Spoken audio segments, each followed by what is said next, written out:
Hello friends, मेरा नाम है Abhishek Goyal. Welcome to my channel invest in sure. दोस्तों, आज इस वीडियो में हम कंपेयर करेंगे 5 स्मार्ट टर्म प्लान को। इससे पहले भी हमने 3 स्मार्ट टर्म प्लान को कंपेयर किया था। आप सभी लोग का भरपूर प्यार मिला था। इस बार हम 2 नए प्लान को ऐड किए हैं और कंपेयर करके देखेंगे कौन सा प्लान है जो आप अपने लिए ले सकते हैं। Smart term plan basically term insurance plus ULIP का कॉम्बिनेशन है, जहां पर आपको एक हायर सम इंश्योर के साथ एक मैच्योरिटी अमाउंट का भी बेनिफिट मिलता है। तो चलिए बढ़ते हैं and let's do the comparison. तो यहाँ जो 5 स्मार्ट टर्म प्लान है वो है HDFC लाइफ का smart protect plan, ICICI Pru का protect and gain, Tata AI life का smart Sampoorna Raksha pro, Axis Max का स्टार एंड बजाज लाइफ का इन्वेस्ट प्रोटेक्ट गोल्ड 3 प्लान। अब यहाँ सबसे पहले हम बात करते हैं मिनिमम सम इंश्योर्ड की। तो यहाँ HDFC में एंड एक्सिस में 10x of the annual premium is minimum sum insured, वहीं पर टाटा में एंड बजाज में 7x of the annual premium है एंड ICICI में आपका 50 लाख का मिनिमम सम इंश्योर्ड है। एंट्री एज की बात करें तो सभी प्लान्स में आपका 18 years is minimum entry age and maximum entry age की बात करें तो अपार्ट फ्रॉम टाटा सभी प्लान्स में आपका 60 ईयर्स दिया गया है। मैक्सिमम मैच्योरिटी एज की बात करें तो यहाँ सभी प्लान्स में टिल 100 ईयर्स तक आपका मैक्सिमम मैच्योरिटी एज है, एक्सेप्ट फॉर ICICI जहां पर 90 ईयर्स ही दिया गया है। पॉलिसी टर्म की बात करें तो यहाँ सभी प्लान्स में अलग अलग पॉलिसी टर्म है। यहाँ पर मैक्सिमम कंपनी में 20 ईयर्स मिनिमम पॉलिसी टर्म है। अगर मैक्सिमम पॉलिसी टर्म की बात करो तो यहाँ पर 40 ईयर्स मैक्सिमम पॉलिसी टर्म दिया जा रहा है, except for Tata and axis जहां पर आपको 82 ईयर्स तक का ऑप्शन दिया जा रहा है फॉर द पॉलिसी टर्म। अगर मैं यहाँ पर प्लान ऑप्शन की बात करूँ तो यहाँ पर पहले 4 प्लान्स में आपको डिफरेंट प्लान वेरिएंट दिए जा रहे हैं, जिसे आप अपनी रिक्वायरमेंट के हिसाब से चूज कर सकते हैं। इस वीडियो में हम इनको डिटेल में नहीं कवर करेंगे क्योंकि वीडियो बहुत लंबा हो जाएगा। जो भी आप प्लान फाइनल करते हैं उनके प्लान वेरिएंट्स को आप देख सकते हैं। यहाँ पर बजाज में कोई भी प्रकार का आपको प्लान वेरिएंट नहीं मिलता है। प्रीमियम टाइप की बात करें तो यहाँ पर सभी कंपनीज में आपको रेगुलर एंड लिमिटेड पे का ऑप्शन दिया जा रहा है, जहां पर आप अपने प्रीमियम को रेगुलरली पॉलिसी टर्म तक चूज करके पे कर सकते हैं, या फिर अगर आप चाहते हैं मैं 5 साल 10 साल या 15 साल कुछ एक लिमिटेड पे करूं और उसके बाद मेरा पॉलिसी टर्म तक मेरा पॉलिसी चलता रहे, तो वो भी यहाँ पर कंपनी आपको ऑप्शन दे रही है।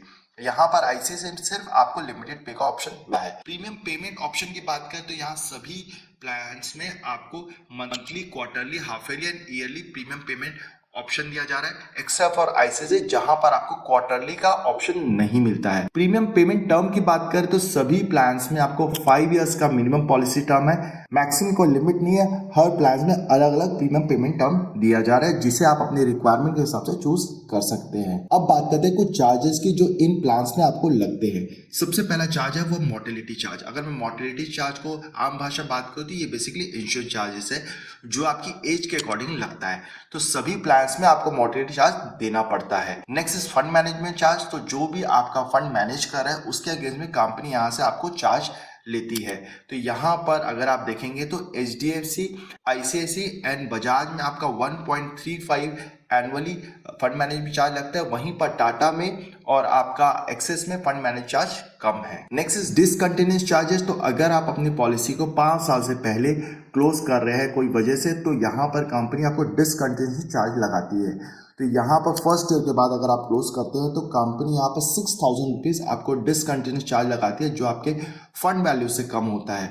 उसी प्रकार जैसे जैसे आप अपना समय बढ़ाते हैं उसके हिसाब से कंपनी आपको चार्ज लगाती है। अगर आप 5 इयर्स के बाद अपनी पॉलिसी क्लोज करते हैं तो वहां पर कोई प्रकार का चार्ज नहीं लगता है। Next is policy administration charge. तो यहाँ अगेन सभी कंपनीज में आपको पॉलिसी एडमिनिस्ट्रेशन चार्ज लगता है। अलग अलग कंपनीज में अलग अलग पॉलिसी एडमिनिस्ट्रेशन चार्ज लगता है from 5th year onwards. Next is premium allocation charges. तो अगेन सभी कंपनीज आपको प्रीमियम एलोकेशन चार्ज लेती है फ्रॉम 25% टू 30%, लेकिन यहाँ पर अगर आप देखेंगे तो अलग अलग कंपनी अलग अलग तरीके से आपको प्रीमियम एलोकेशन चार्ज ले रही है। फॉर एग्जाम्पल अगर आप देखेंगे तो HDFC एंड टाटा आपको फर्स्ट ईयर में 12% प्रीमियम एलोकेशन चार्ज ले रही है बाकी कंपनी कंपैरिजन में, but at the same time जैसे समय बढ़ता जा रहा है वो अपने प्रीमियम एलोकेशन चार्जेस कम कर रही है, बाकी कंपनीज उतने ही रख के आपको चार्ज कर रही है। Next is partial withdrawal charges. तो कल को 5 साल के बाद कोई भी इमरजेंसी की वजह से अगर आप अपना कुछ फंड को विड्रॉ करते हैं तो उसके अगेंस्ट में कोई भी चार्जेस कंपनी आपसे नहीं ले रही है।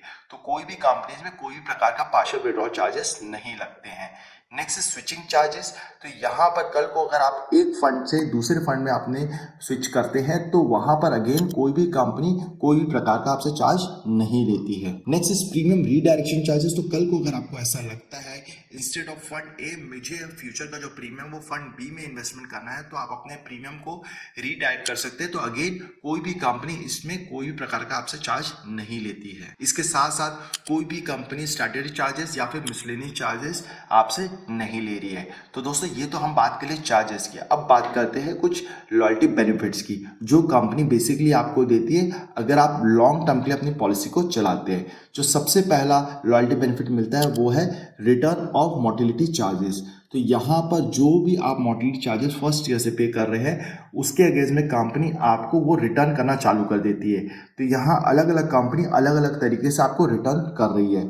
फॉर एग्जाम्पल HDFC आपके जो भी फर्स्ट ईयर के मोर्टेलिटी चार्जेस है 11th ईयर में 2x करके आपके फंड वैल्यू में ऐड कर देती है। वहीं पर 31st ईयर से वो 3x करके आपके फंड वैल्यू में ऐड करती है। उसी प्रकार अलग अलग कंपनीज अलग अलग तरीके से आपके फंड में इन सभी को ऐड करती रहती है। Next is return of premium allocation charges. तो अगेन ये सभी कंपनीज अलग अलग तरीके से आपके फंड में इसको ऐड करती है। फॉर एग्जाम्पल HDFC में आपका 11th ईयर से जो भी आपके फर्स्ट ईयर के प्रीमियम एलोकेशन चार्जेस है उसको 2x करके आपके फंड के वैल्यू में ऐड कर दिया जाता है। Next is return of policy administration charges.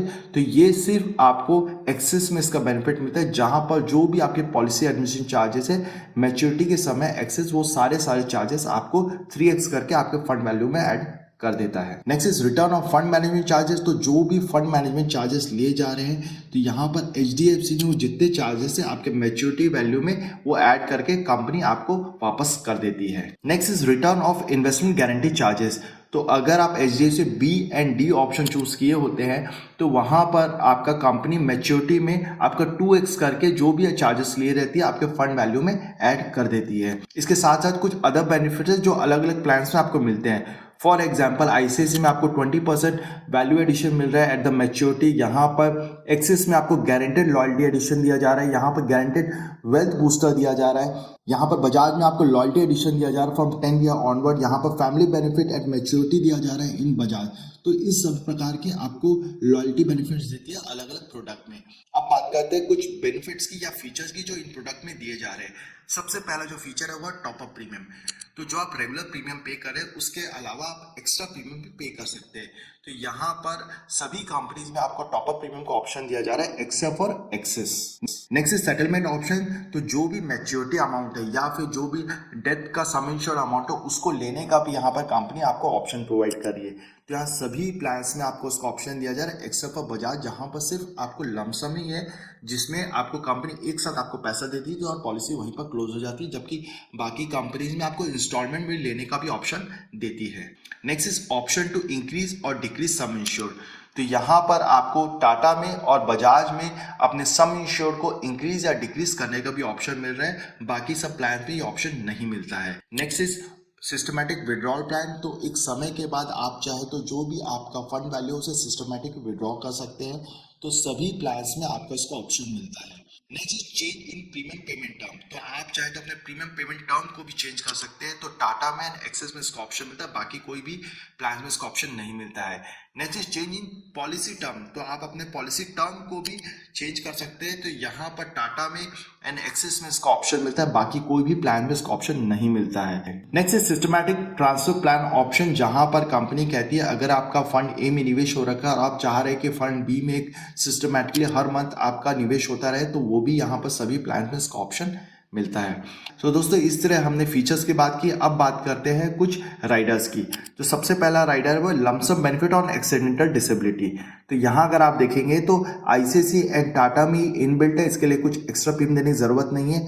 वहीं पर एक्सिस एंड बजाज में एज अ ऑप्शनल दिया जा रहा है, वहीं पर HDFC में इसका बेनिफिट नहीं मिलता है। Lump sum benefit on accidental death, तो यहाँ पर सभी प्लान्स में ये दिया जा रहा है, हालांकि एक्सिस में एंड बजाज में इसके लिए आपको एक्स्ट्रा प्रीमियम देना पड़ेगा। Next is income benefit on accidental disability. तो HDFC में इनबिल्ट है, वहीं पर टाटा में एज अ ऑप्शन दिया जा रहा है, बाकी कोई भी प्लान में इसका ऑप्शन नहीं मिलता है। Next is critical illness cover. तो यहाँ पर एक्सेप्ट फॉर आईसीआईसीआई सभी प्लान्स में एज अ ऑप्शन कवरेज दिया जाएगा, जिसको अगर आप चूज करते हैं तो जो भी कल को कंपनी का लिस्टेड क्रिटिकल इलनेस है उनमें से कोई भी क्रिटिकल इलनेस होती है तो लमसम अमाउंट दिया जाता है। Next is cancer cover. तो यहाँ पर एचडीएफसी एंड टाटा में इसका एज ऑप्शनल आइडिया दिया जा रहा है, जहां पर अगर व्यक्ति को कैंसर होता है तो जो भी सम इंश्योर चूज किया रहता है वो उसे दे दिया जाता है। Next is OPD rider. तो टाटा में एंड बजाज में एज इज ऑप्शनल बेनिफिट मिलता है, जिससे आप चूज करते हैं तो कुछ सर्टन ओपीडी बेनिफिट्स है जो आपको मिलता है। Next is waiver of premium on disability, critical illness और टर्मिनल इलनेस। तो यहाँ पर टाटा एंड एक्सिस में एज अ ऑप्शन राइडर दिया जा रहा है। Next is hospitalisation benefit rider. तो अगेन टाटा में एज अ इसका बेनिफिट दिया जा रहा है, बाकी कोई भी प्लान में इसका ऑप्शन नहीं मिलता है। Next is cover continuous. तो यहाँ पर एक्सिस में इसका कवरेज दिया जा रहा है, बाकी कोई भी प्लान में इसका कवरेज नहीं मिलता है। सो दोस्तों इस तरह हमने राइडर्स के बारे में बात की। अब बात करते हैं अगर किसी व्यक्ति को ये पॉलिसी अपने लॉक इन पीरियड से पहले क्लोज करना पड़ रहा है तो वहां पर क्या टर्म्स एंड कंडीशन लगते हैं। बेसिकली इस प्रोडक्ट में 5 इयर्स का लॉक इन पीरियड है, तो अगर व्यक्ति 5 साल से पहले कोई रीजन से वजह से पॉलिसी नहीं चला पा रहा तो यहाँ पर कंपनी उसको क्या ऑप्शन दे रही है। तो यहाँ पर जैसे ही व्यक्ति पॉलिसी को क्लोज करता है या फिर प्रीमियम नहीं पे करता है तो उसका जो भी फंड वैल्यू वो डिसकंटिन्यूस फंड में चला जाता है, जहां पर उसे 4% का इंटरेस्ट मिलता है और जो भी डिसकंटिन्यूस चार्जेस है उसके लगना चालू हो जाते हैं। यहाँ पर कंपनी से 3 साल का समय देती है, जहां पर वह चाहे तो अपनी पॉलिसी को रिवाइव करवा सकता है। अगर वह पॉलिसी को रिवाइव नहीं करवा पाता है तो जैसे उसका लॉक इन पीरियड खत्म हो जाता है तो वहां पर जो भी फंड वैल्यू वो लेकर पॉलिसी को क्लोज करवा सकता है। अब बात करते हैं अगर कोई व्यक्ति 5 साल के बाद पॉलिसी क्लोज कराता है तो वहां पर क्या होता है। तो अगर कोई व्यक्ति 5 साल के बाद पॉलिसी को क्लोज करा रहा है या फिर अपना प्रीमियम पे नहीं करता है तो उसकी पॉलिसी रिड्यूस पेड अप में चला जाती है, जहां पर जितना भी प्रीमियम दे रखा है उसके अकॉर्डिंग उसका सम इंश्योर्ड एडजस्ट हो जाता है। अगेन कंपनी यहाँ पर उसे 3 साल का समय देती है, जहां पर वो चाहे तो अपनी पॉलिसी को वापस चालू करवा सकता है और आफ्टर सर्टेन पीरियड अगर वो चाहे तो अपना जो भी फंड वैल्यू है वो लेकर पॉलिसी को क्लोज करवा सकता है। तो इस तरह कंपनी यहाँ पर ऑप्शन देती है अगर वह पॉलिसी को लॉक इन पीरियड में क्लोज करता है या फिर लॉक इन पीरियड के बाद क्लोज करता है। अब बात करते हैं यहाँ पर कितने प्रकार के फंड्स अवेलेबल है। तो यहाँ पर दोस्तों अलग अलग कंपनी में नंबर ऑफ फंड्स अलग अलग है। यहाँ पर एचडीएफसी में आपको ज़्यादा मिलता है कंपेयर विद अदर कंपनी। वहीं पर अगर मैं बात करूँ तो टाटा में एंड एक्सिस में कम आपको फंड ऑप्शन मिलते हैं compared with ICICI and Bajaj. Next is choice of portfolio strategy. तो जो अपने पोर्टफोलियो है उसको डिफरेंट वे में आप इन्वेस्ट कर सकते हैं। तो यहाँ पर कंपनी अपने पोर्टफोलियो को भी अलग अलग तरीके से इन्वेस्टमेंट का ऑप्शन देती है। तो यहाँ पर एचडीएफसी में आपको 2 प्रकार का पोर्टफोलियो स्ट्रैटेजी मिलता है, वहीं पर आपको आईसीआईसीआई में 4 प्रकार का मिलता है, टाटा में आपको 2, यहाँ पर एक्सिस में 5 प्रकार से आपको पोर्टफोलियो स्ट्रैटेजी दी जा रही है, वहीं पर बजाज में अगेन 2 प्रकार से आपको पोर्टफोलियो स्ट्रैटेजी का ऑप्शन मिलता है। अब बात करते हैं फंड परफॉर्मेंस की। तो अगर यहाँ पर स्क्रीन में देखेंगे तो हमने सभी कंपनीज के 1 ईयर, 3 ईयर्स और 5 ईयर्स के रिटर्न्स दे रखे हैं। तो यहाँ ऑलमोस्ट सभी कंपनीज के जो फंड्स हैं उनमें फर्स्ट ईयर के रिटर्न्स नेगेटिव में है, अपार्ट फ्रॉम बजाज जहाँ पर एक अच्छा परफॉर्मेंस नजर आ रहा है। लेकिन अगर मैं 5 ईयर्स के रिटर्न्स देखूँ तो यहाँ पर टाटा एक्सेप्शनली बेहतर तरीके से परफॉर्म कर रहा है कंपेयर्ड विद अदर कंपनीज। अब बात करते हैं प्रीमियम की। तो यहाँ हमने आपके रेफरेंस के लिए 30 साल के व्यक्ति का 40 साल का पॉलिसी टर्म लिया है, जिसमें वो 12 साल पे करेगा और 50 लाख का कवर है। तो यहाँ पर सबसे कम प्रीमियम टाटा का है, वहीं पर सबसे ज़्यादा प्रीमियम आपका एचडीएफसी का लगता है। दोस्तों हमने प्रीमियम के बारे में बात कर ली। अब बात करते हैं कंपनी जो उनके पॉलिसी डॉक्यूमेंट में आपको 4% और 8% के हिसाब से रिटर्न्स दिखाती है, उसमें मैच्योरिटी पे कितना रिटर्न्स दिखता है। अगर आप यहाँ पर देखेंगे तो सबसे ज़्यादा रिटर्न यहाँ पर आईसीआईसीआई में आपको मिलता है, वहीं पर सबसे कम रिटर्न यहाँ पर टाटा में आपको दिखता है। सो दोस्तों इस तरह हमने पांचों ही प्लान के सभी चीज़ों को कवर किया। आई होप आपको इन्फॉर्मेशन पसंद आई होगी। अब बात करते हैं कौन सा प्लान लेना चाहिए। सबसे पहले दोस्तों मैं यही कहूँगा, अगर आप एक डिसिप्लिन इन्वेस्टर हैं, अगर आप एक लोअर कॉस्ट पे एक बेहतरीन टर्म इंश्योरेंस चाहते हैं तो मैं आपको यही कहूँगा कि आप प्योर टर्म इंश्योरेंस प्लान लीजिए instead of smart term insurance plan. उसका एक रीजन है दोस्तों, अगर आप एक डिसिप्लिन इन्वेस्टर हैं तो यहाँ पर आप प्योर टर्म इंश्योरेंस प्लान लेंगे तो वहाँ प्रीमियम आपको कम पड़ेगा compare with smart term insurance plan. यहाँ पर स्मार्ट टर्म इंश्योरेंस प्लान में ले रहे हैं उसको आप म्यूचुअल फंड में निवेश कीजिए। कल को अगर आपको कुछ होता है तो वहां पर आपको टर्म इंश्योरेंस का भी पैसा मिलता है और म्यूचुअल फंड का भी पैसा आपके नॉमिनी को दे दिया जाता है। जबकि स्मार्ट टर्म इंश्योरेंस प्लान में आपको एक ही चीज मिलेगी, आपका फंड वैल्यू मिलेगा या फिर आपका sum insure whichever is higher, वही आपको या आपके नॉमिनी को दिया जाता है। लेकिन अगर आप एक डिसिप्लिन पसंद नहीं है, अगर आप चाह रहे हैं कि एक ही प्रोडक्ट में मुझे दो चीज का फायदा मिल जाए, देन आप स्मार्ट टर्म प्लान को ले सकते हैं। अब आप इनमें से कौन सा प्लान लेना प्रेफर करेंगे हमें नीचे कमेंट बॉक्स में बताएं। अगर आप हमसे पॉलिसी लेना चाहते हैं या पेड कंसल्टेंसी लेना चाह रहे हैं तो नीचे दिए गए नंबर पर संपर्क कर सकते हैं। अगर आपकी कोई क्वेरी है तो कमेंट बॉक्स में पूछें, हम आपके सॉल्यूशन देने की कोशिश करेंगे।